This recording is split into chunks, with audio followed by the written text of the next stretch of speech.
হাই হাই ই কক্ষলৈ তোমালোক সকলোকে স্বাগতম প্ৰিয় ছাত্ৰ ছাত্ৰীসকল আজি সপ্তম শ্ৰেণীৰ এটি নতুন পাঠ লৈ তোমালোকৰ মাজলৈ আহিছো পাঠটিৰ নাম হ'ল নোকোৱাৰ পৰিণাম এইটো ষষ্ঠ পাঠ তোমালোকৰ পাঠ্যপুথিৰ এইটো ষষ্ঠম পাঠ আৰু এই পাঠটো এখন নাটক এই নাটকখন আমাৰ ছাত্ৰ ছাত্ৰীসকলক লৈ ৰচনা কৰা হৈছে বিদ্যালয়ৰ পৰিবেশৰ লগত ৰচনা কৰা হৈছে এই নাটকখনত আমি কিছুমান চৰিত্ৰ পাম আহাচোন সেই চৰিত্ৰবোৰনো কোন কোন চৰিত্ৰ পৰিচয় মালতী শৈলবালা হুনমিলি এই তিনিগৰাকী ছাত্ৰী তেওঁলোক কোন শ্ৰেণীত পঢ়ে তেওঁলোক পঢ়ে সপ্তম শ্ৰেণীত তিনিওগৰাকী সপ্তম শ্ৰেণীত পঢ়ি থকা ছাত্ৰী তোমালোকো সপ্তম শ্ৰেণীৰ ছাত্ৰ তাৰ পিছত আহিলে ফুলমতী কুৰ্মী বিদ্যালয়ৰ প্ৰধান শিক্ষয়িত্ৰী আৰু ফুলমতী কুৰ্মী হ'ল সেইখন বিদ্যালয় য'ত মালতী শৈলবালা আৰু হুনমিলি পঢ়ে সেইখন বিদ্যালয়ৰ প্ৰধান শিক্ষয়িত্ৰী কোন ফুলমতী কুৰ্মী বসন্ত পেগু হ'ল সেই অঞ্চলটোৰ সাকে এগৰাকী চিকিৎসক কোন য'ত সপ্তম শ্ৰেণীৰ ছাত্ৰী মালতী শৈলবালা হুনমিলি পঢ়ে বিদ্যালয়খনত আৰু ফুলমতী কুৰ্মী সেই বিদ্যালয়ৰ প্ৰধান শিক্ষয়িত্ৰী আৰু সেই অঞ্চলটোৰ চিকিৎসালয়ৰ চিকিৎসক হ'ল বসন্ত পেগু বাহাৰুল ইছলাম হ'ল এই হুনমিলি শৈলবালা মালতীৰ বিদ্যালয়ৰ সহকাৰী শিক্ষক ঘোষকসহ বিদ্যালয়ৰ আন ছাত্ৰ ছাত্ৰীসকল আৰু এই নাটকখনত কোন কোন আৰু চৰিত্ৰ আছে ঘোষক আছে ছাত্ৰ ছাত্ৰী আছে বিদ্যালয়খন এতিয়া আমি নাটকখনলৈ যাওঁ প্ৰথম দৃশ্য নাটক বিভিন্ন দৃশ্যৰে পৰিপূৰ্ণ হয় কেইবাটাও দৃশ্য থাকে এই নাটকখনত 4টা দৃশ্য আছে আমি প্ৰথম দৃশ্যত কি পাম এতিয়া চাওঁ আহা শস্য শ্যামলা এখন গাঁৱৰ দুকমুকালিৰ চিত্ৰ আমি নাটকখনত কি দেখা পাম প্ৰথমতে শস্য শ্যামলা পথাৰত শস্যই ভৰি আছে ভৰালত ধান আছে গোহালিত গৰু আছে পুখুৰীত মাছ আছে এনে ধৰণৰ এক ধুনীয়া প্ৰাকৃতিক পৰিবেশেৰে পৰিপূৰ্ণ এখন গাঁও ইয়াত আমি দেখিছো কেইজনমান কণ ছোৱালী আছে লৰা আছে কুকুৰ আছে চৰাই আছে কোনোবা প্ৰাতঃ ভ্ৰমণত গৈছে কোনোবা গছৰ তলত বহি আৰাম কৰিছে বিভিন্ন ধৰণৰ আমি দৃশ্য দেখিছো এখন গাঁৱৰ ছবি তাৰ পিছত মালতী সপ্তমমান শ্ৰেণীত পঢ়ি থকা মালতীয়ে ক'লে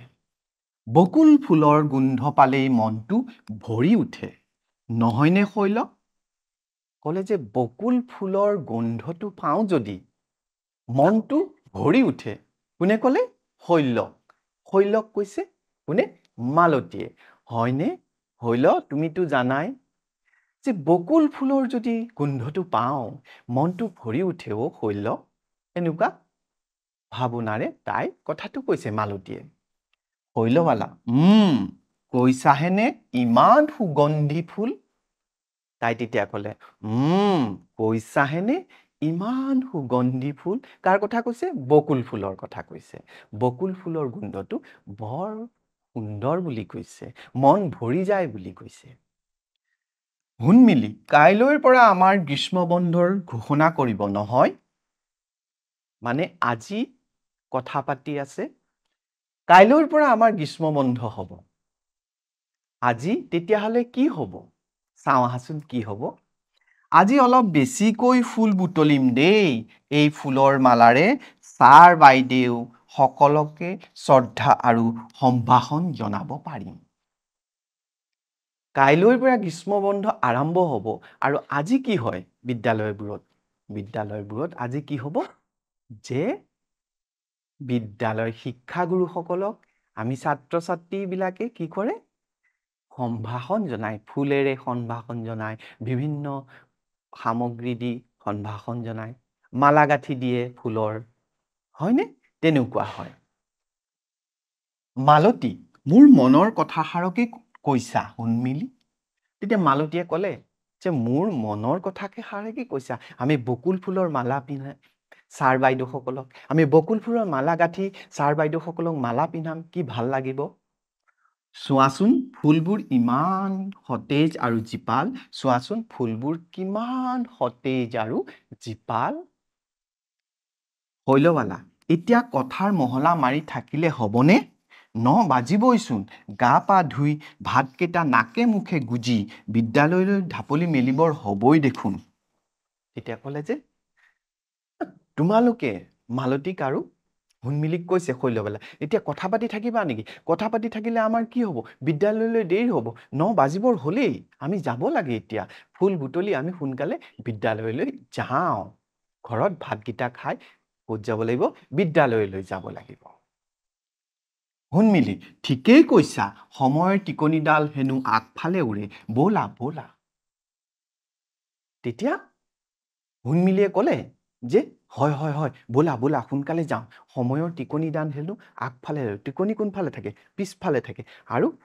আমি যদি দৌৰোঁ তেতিয়া টিকনিডাল পিছফালে উৰিব কিন্তু সময়ৰ বোলে টিকনিডাল আগফালে উৰে বুলি কৈছে আমি মানে কি কৈছে সময়বোৰ খুব তীব্ৰ বেগেৰে গৈ আছে আমি সোনকালে ওলাই যাব লাগে শুনমিলিয়ে তাহাঁতক ক'লে তেতিয়া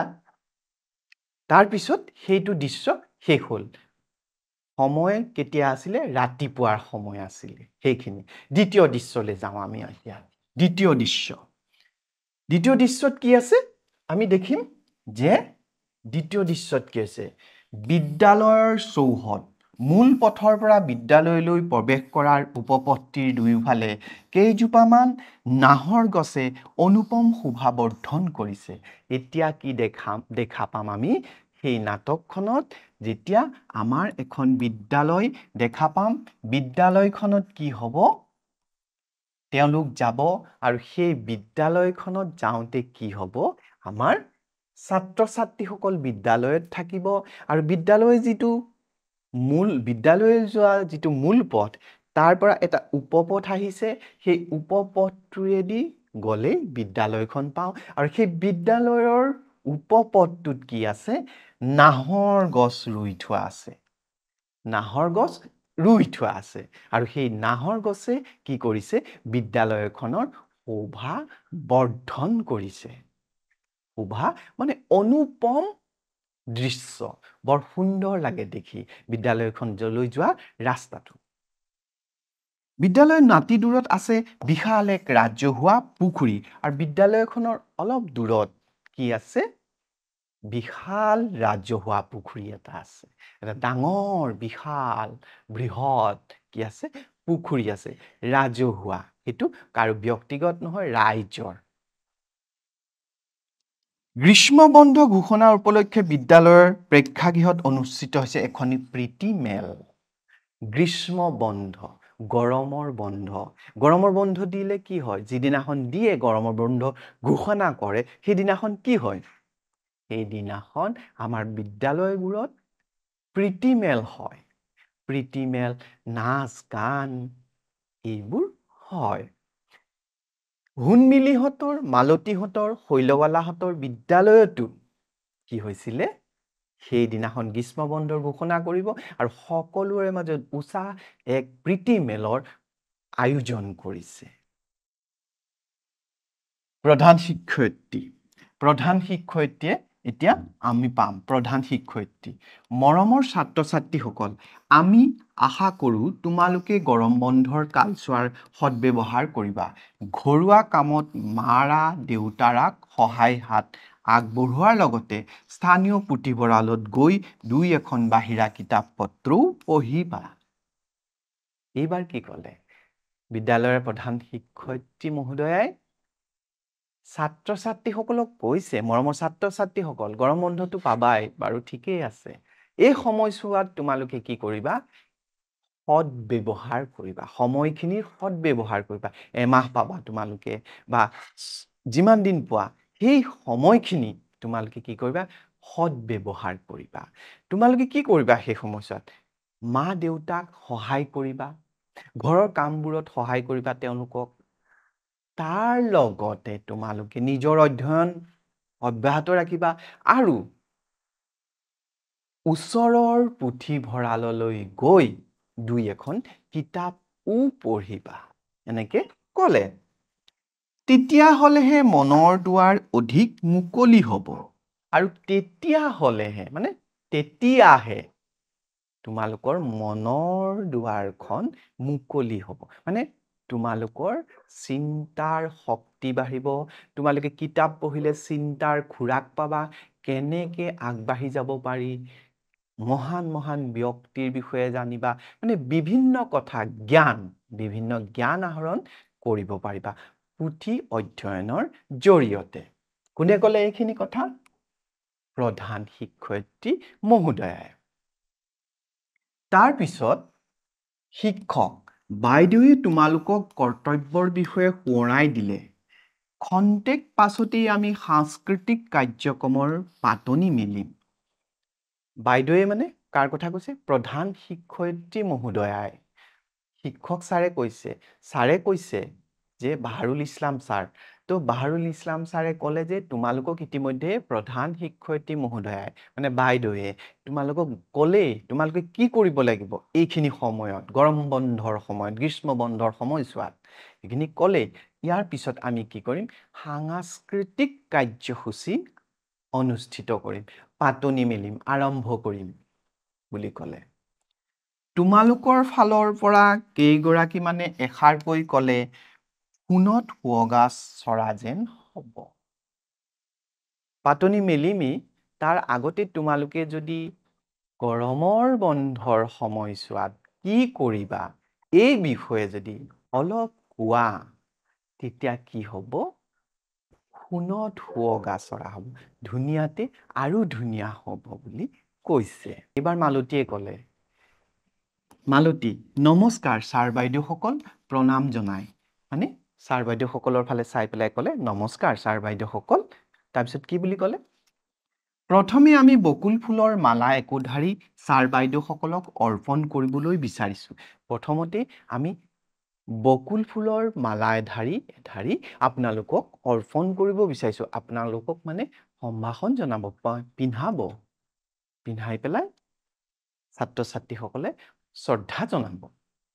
সতীৰ্থসকলৰ প্ৰতি লক্ষ্য কৰি আৰু যিসকল সতীৰ্থ আছিলে তেওঁলোকৰ প্ৰতি লক্ষ্য কৰিলে আৰু লক্ষ্য কৰি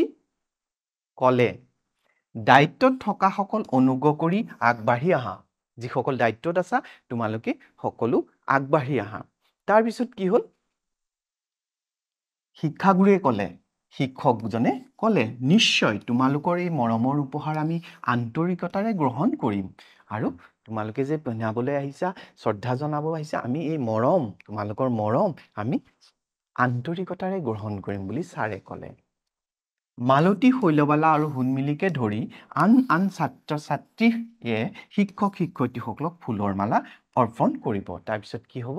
যে সকলোৱে মানে হুনমিলি মালতী শৈলবালাৰ লগতে আন ছাত্ৰ ছাত্ৰীসকলে যিসকলক দায়িত্ব দিয়া আছে তেওঁলোকে শিক্ষাগুৰুসকলক ফুলৰ মালা অৰ্পণ কৰে এইখিনিলৈকে আমি নাটকখনত কি হ'লনো সেইখিনি গম পালো এক পৰিৱেশ বিদ্যালয়ৰ পৰিৱেশ আমি দেখিছোঁ আৰু তাত সেইদিনাখন গ্ৰীষ্ম বন্ধৰ ঘোষণা কৰিব মৰমৰ ছাত্ৰ ছাত্ৰীসকল এতিয়া আমি দুটামান মূল্যায়নলৈ যাওঁ আহাচোন চোৱাচোন ফুলবোৰ কিমান সতেজ আৰু জীপাল কথাষাৰি কোনে কাক কৈছিল এই প্ৰশ্নটো কোনে কৰিছিলে বা কোনে কৈছিলে এই কথাষাৰি উত্তৰটো হ'ব আমাৰ উত্তৰ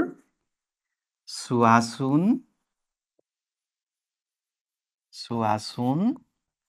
ফুলবোৰ কিমান সতেজ আৰু জীপাল এই কথাষাৰি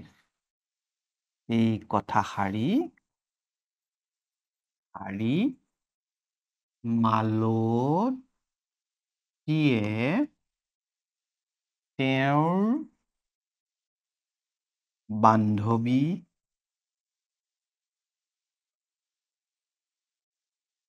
বা সহপাঠী লিখিবও পাৰোঁ সহপাঠী শৈলৱালা আৰু মিলি কৈছিল উত্তৰটো হ'ব যে চোৱাচোন ফুলবোৰ কিমান সতেজ আৰু জীপাল এই কথাষাৰি মালতীয়ে তেওঁৰ বান্ধৱী বা সহপাঠী শৈলৱালা আৰু সোণমিলিক কৈছিল এনেকৈ আমি লিখিব পাৰোঁ ২ নম্বৰ প্ৰশ্নটো হ'ল বিদ্যালয়ৰ নাতিদূৰত কি আছে বিদ্যালয়ৰ নাতিদূৰত কি আছে বুলি পাইছিলোঁ আমি বিদ্যালয়ৰ নাতিদূৰত এটা বিশাল ৰাজহুৱা পুখুৰী আছে বুলি আমি পাইছিলোঁ এতিয়া উত্তৰটো আমি দুটা পাইছোঁ বিকল্প এখন খেলপথাৰ এক বিশাল ৰাজহুৱা পুখুৰী এতিয়া আমাৰ উত্তৰটো কি হ'ব এক বিশাল ৰাজহুৱা পুখুৰী আছে বিদ্যালয়ৰ নাতিদূৰত এক বিশাল ৰাজহুৱা পুখুৰী আছে বুলি আমি উত্তৰটো লিখিব পাৰে ধন্যবাদ মৰমৰ ছাত্ৰ-ছাত্ৰীসকল আৰু এটা নতুন পাঠ লৈ তোমালোকৰ মাজত আহিম তাৰ আগতে ধন্যবাদ মৰমৰ ছাত্ৰ-ছাত্ৰীসকল আজি এই ষষ্ঠ পাঠটোৰ নোকোৱাৰ পৰিণাম পাঠটো আমি প্ৰথম খণ্ডটো আলোচনা কৰিলোঁ প্ৰথম অংশটো আলোচনা কৰিলোঁ দ্বিতীয় খণ্ডটো বা দ্বিতীয় অংশটো লৈ আকৌ আহিম তোমালোকৰ লগলৈ তোমালোকৰ মাজলৈ ধন্যবাদ